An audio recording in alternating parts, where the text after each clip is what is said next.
Amendment act क्या है और देश में कब लागू हुआ और इससे क्या क्या बदलेगा, आइए इसकी पूरी जानकारी लेते हैं।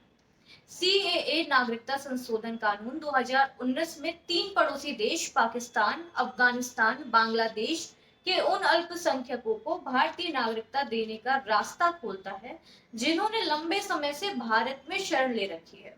इस कानून में किसी भी भारतीय, चाहे वो किसी भी मजहब का हो, की नागरिकता छीनने का कोई प्रावधान नहीं है।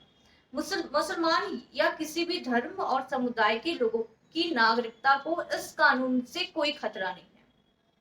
आइए जानते हैं कि सीएए की शुरुआत कब हुई।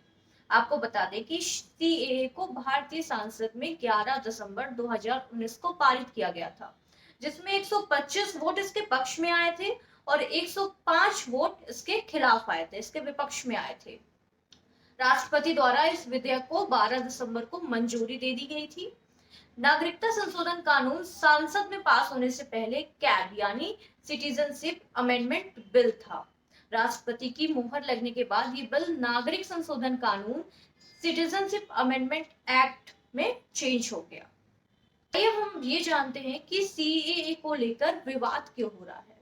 नागरिक संशोधन कानून में अफगानिस्तान, बांग्लादेश और पाकिस्तान से विशिष्ट धार्मिक समुदाय हिंदू, सिख, जैन, ईसाई, बौद्ध और पारसी को अवैध प्रवासियों के लिए भारतीय नागरिकता देने का प्रावधान है।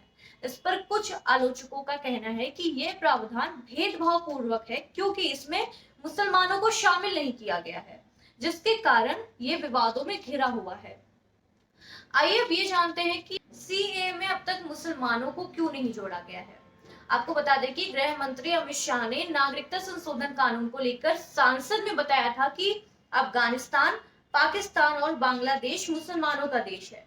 वहां धर्म के नाम पर बहुसंख्यक मुसलमानों का उत्पीड़न नहीं होता है, जबकि इस देश में हिंदुओं समेत अन्य समुदाय के लोगों को धर्म के आधार पर प्रताड़ित किया जाता है। इसलिए इन देशों के मुसलमानों को नागरिकता कानून में शामिल नहीं किया गया है। हालांकि इसके बाद भी वह नागरिकता के लिए आवेदन कर सकते हैं, जिस पर सरकार विचार और फैसला करेगी। आइए अब जानते हैं कि किसे मिलेगी नागरिकता। इस एक्ट के तहत किसे नागरिकता मिलेगी। सीए लागू होने के बाद नागरिकता देने का अधिकार पूरी तरह से केंद्र सरकार के पास होगा।